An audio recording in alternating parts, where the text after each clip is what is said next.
Para criar uma teoria técnica para vigas, nós vamos fazer o mesmo que fizemos para barras e eixos. O que eu vou fazer é estabelecer uma hipótese cinemática. Se o corpo satisfaz essa hipótese cinemática, então vai ser possível obter uma particularização da equação constitutiva para aquele sólido que seja mais simples do que essa expressão aqui. A hipótese cinemática que eu vou estabelecer aqui é que seções planas, depois do carregamento, só rotacionam entre si e em relação a um ponto em comum. Não sofrem mudança de forma e nem deixam de ser planas. O único jeito de satisfazer essa hipótese é que a única carga aplicada na seção seja uma flexão pura.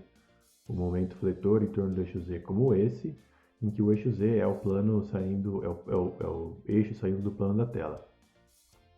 Esse momento fletor só tende a girar as faces do corpo em torno do eixo Z e as faces giram em relação a um ponto em comum.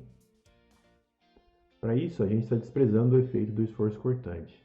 A presença do esforço cortante faz com que as faces não permaneçam planas. Existe uma certa deformação que não dá para ver aqui e também um efeito de que as faces não giram em relação a um ponto em comum. Essa teoria que nós vamos usar para vigas é chamada de viga de Euler-Bernoulli, que considera o caso de flexão pura em que não há esforço cortante aplicado na seção e as faces permanecem planas e só rotacionam em relação a um ponto comum. A teoria que considera também o efeito do esforço cortante na flexão é a viga de Timoshenko, que a gente não vai ver nesse curso. Nesse momento, nós vamos assumir também que a seção transversal do corpo é simétrica em relação ao eixo Y.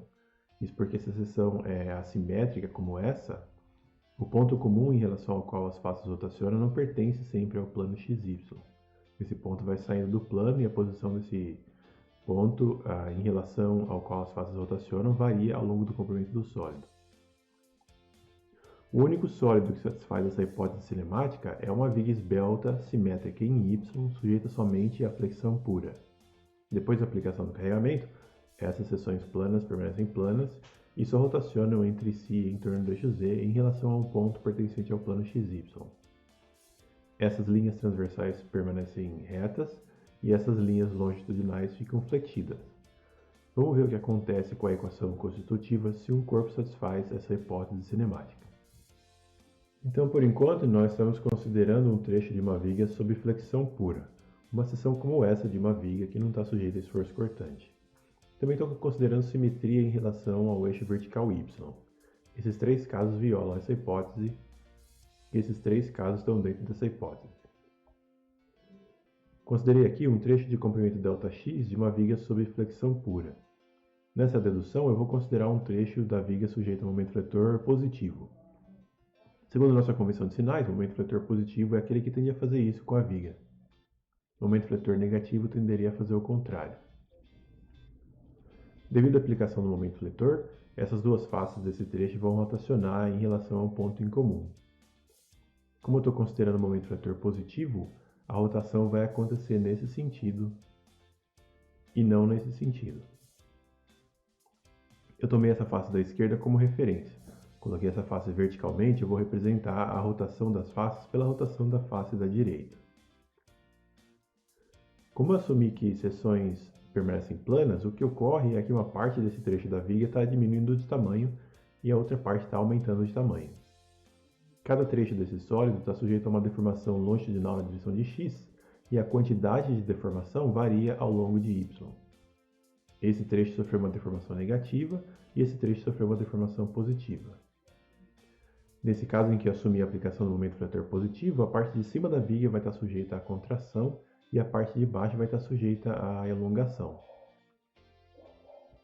Como a deformação passa de positiva a negativa ao longo de y, em algum ponto aqui ela vai passar por zero. Esse ponto da seção, que não sofreu deformação alguma, é chamado de linha neutra. Coloquei meu eixo y sobre a linha neutra, então nesse ponto y igual a zero.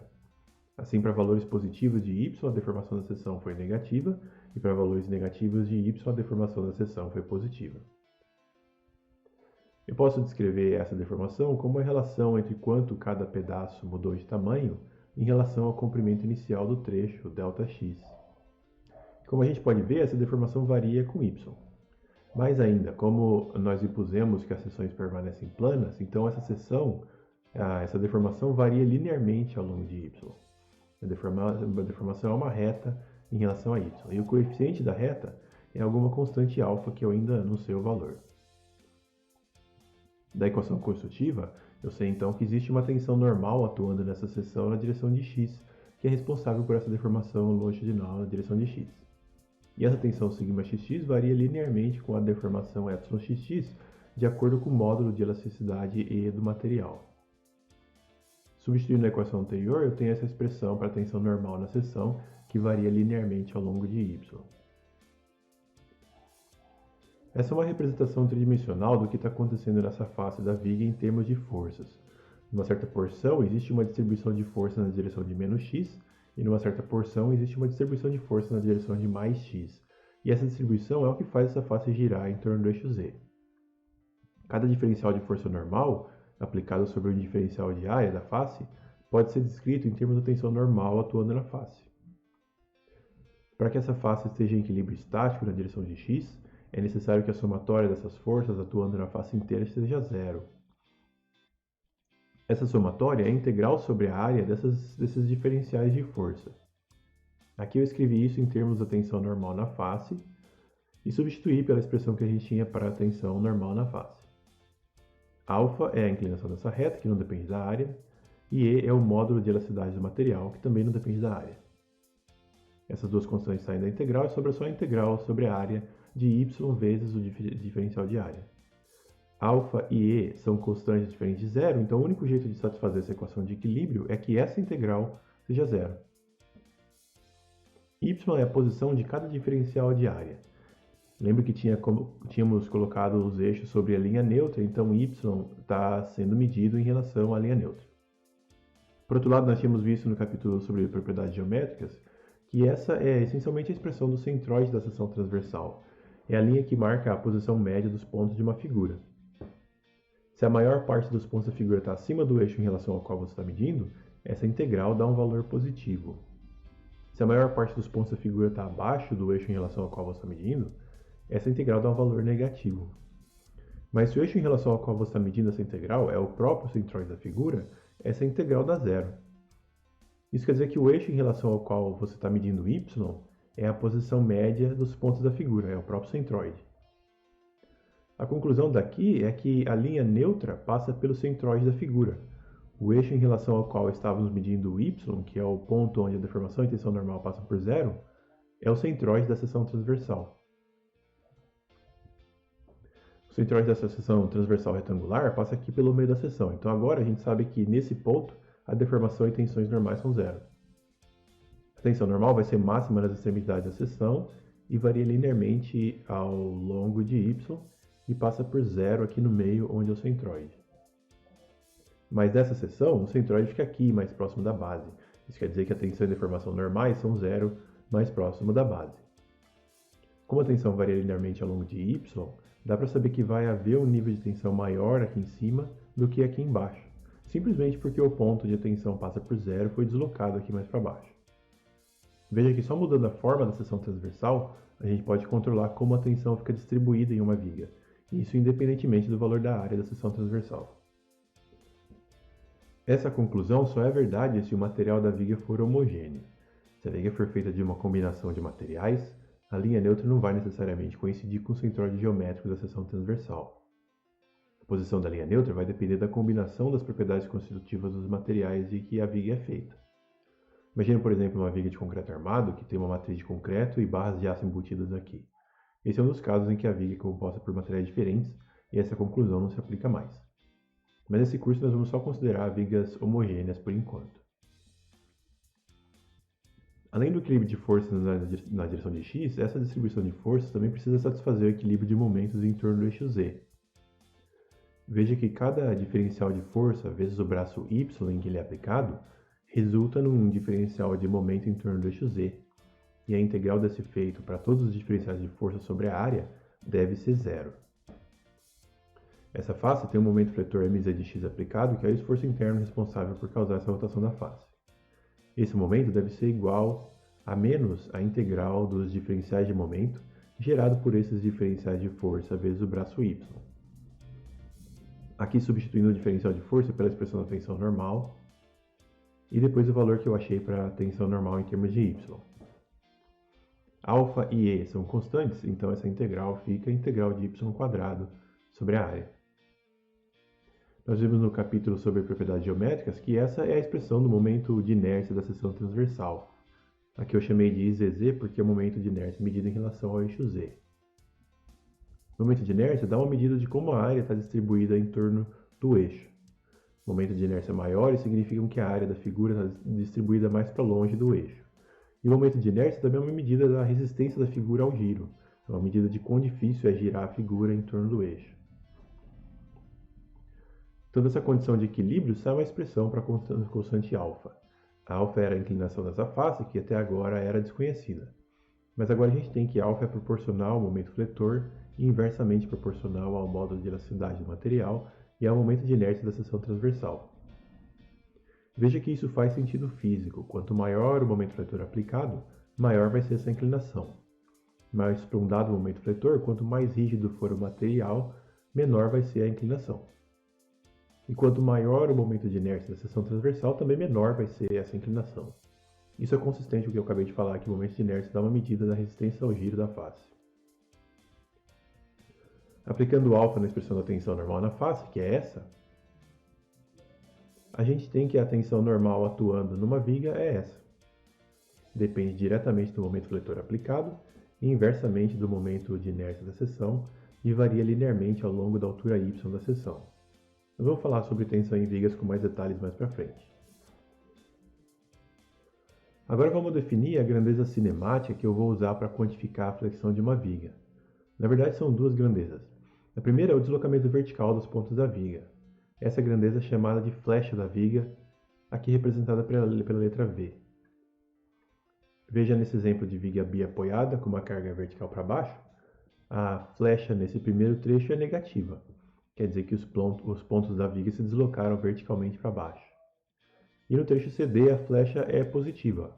Os pontos desse trecho se deslocaram verticalmente para cima. E a quantidade com que os pontos se deslocaram para cima ou para baixo depende da coordenada x do ponto. Então a flecha é uma função de x.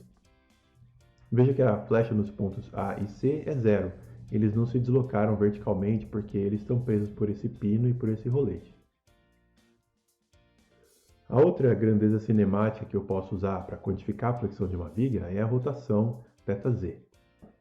A rotação é esse ângulo que cada ponto da viga girou em torno do eixo z, por isso esse subíndice z. É um ângulo positivo em torno do eixo z de acordo com a regra da mão direita.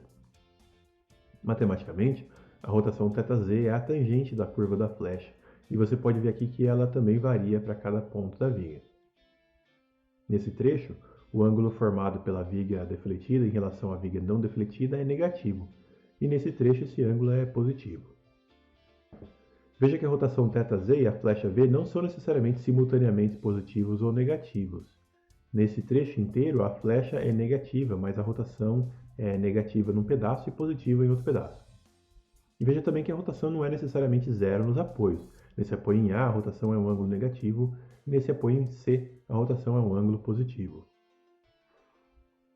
Aqui eu desenhei aquele trecho da viga de comprimento ΔX, sujeito ao momento fletor positivo e a rotação relativa das faces, como eu tinha feito antes. Aqui eu tenho a linha neutra, onde a deformação é zero, e como o momento fletor aplicado é positivo, a parte de cima da viga sofre contração e a parte de baixo sofre alongação. Aqui eu tenho o ponto em torno do qual as faces rotacionam, e esse raio ρ é o raio de curvatura da linha neutra. Por semelhança de triângulos, a relação entre esse deslocamento ΔU e essa distância y é igual à relação entre essa distância ΔX e o raio de curvatura ρ. Eu posso reorganizar essa expressão e eu tenho que a variação do deslocamento horizontal dos pontos da base, dos pontos da face em relação a x, é a relação entre y e ρ. E eu sei que isso é a expressão da deformação da viga. Aqui eu posso introduzir uma relação geométrica. Considere que uma curva arbitrária contínua e diferenciável em que a posição vertical de cada ponto da curva é v de x e o raio de curvatura de cada ponto é ρ de x. Existe uma relação entre essas duas grandezas que é dada aqui. 1 sobre ρ é igual à segunda derivada em relação a x de v de x vezes 1 mais o quadrado da diferença em relação a x de v de x, tudo isso elevado a menos 3 meios. A derivada em relação a x de v de x é a tangente dessa curva, que é o ângulo θz. Aqui eu vou introduzir uma hipótese adicional de que a deflexão da viga é muito pequena. Essa é uma hipótese razoável, a deflexão de vigas típicas em estruturas de fato é muito pequena. Nunca vai ser algo assim, e muito menos algo assim. Sobre essa hipótese de pequenas deflexões, a variação da deflexão fica desprezível e todo esse termo fica igual a 1. Então, o inverso desse raio de curvatura para vigas de engenharia pode ser aproximado como a segunda derivada em relação a x da flecha da viga. Daqui sai então que a deformação deste trecho da viga é a segunda derivada da flecha vezes y, em que y é a posição do ponto medido em relação à linha neutra.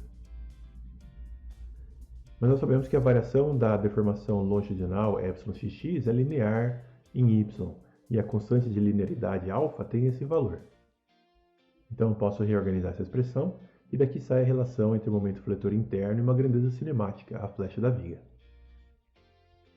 Por fim, eu posso lembrar da primeira parte do curso, essa relação entre carregamentos transversais aplicados e o momento fletor interno. É a equação diferencial de segunda ordem para vigas.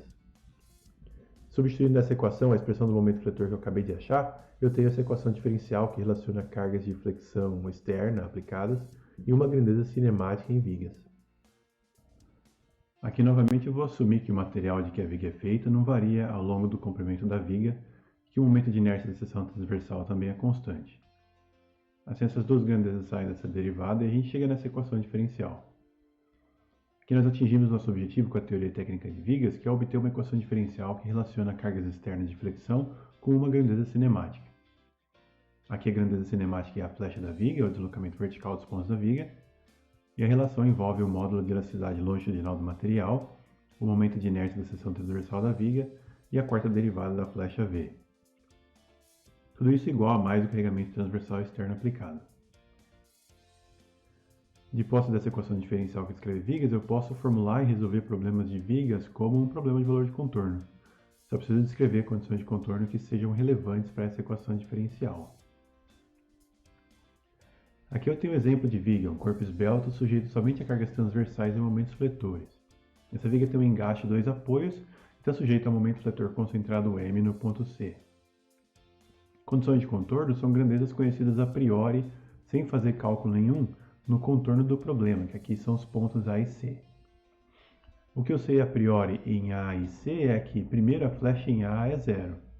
O engaste não permite que esse ponto se desloque verticalmente. E a flecha em C também é zero. Embora o rolete permita que o ponto C se desloque horizontalmente, não permite que o ponto C se desloque verticalmente. A flecha em C é zero. Além disso, o momento fletor no ponto C é igual a esse momento fletor M aplicado. Aqui ele é negativo por causa da convenção de sinais. Corrija isso na sua apostila, que é x igual a L, x igual a L, x igual a L. A outra condição de contorno que ocorre em engastes é que a rotação θz no engaste também é zero. Essa é uma condição ligeiramente mais difícil de ver. Para facilitar, imagine a deflexão de uma viga engastada livre como essa. Veja que a flecha V de x é zero no engaste, e ao longo da viga vai ficando mais e mais negativa. A rotação θz é a derivada dessa flecha. Derivada na extremidade livre é esse ângulo negativo grande. Conforme a gente se aproxima do engaste, o ângulo vai diminuindo, até que ele é igual a zero no engaste. O mesmo acontece nessa viga e em qualquer outro engaste. A rotação θz no engaste é zero e essa também é uma condição de contorno. Por outro lado, veja que a rotação não necessariamente é zero nos roletes e pinos. Dá para imaginar que a deflexão dessa viga vai ser algo assim, em que o momento M vai tender a torcer o ponto C desse jeito. A rotação do ponto C, então, é esse ângulo negativo e não zero. Então, nessa viga eu tenho só 4 condições de contorno. A flecha e a rotação no engaste, e a flecha e o momento no rolete. O engaste oferece uma reação vertical e uma reação de momento fletor, que eu não sei quais são a priori, então eles não são condições de contorno. E o rolete oferece uma reação vertical que eu não sei quanto vale a priori, e também a rotação no rolete não é conhecida.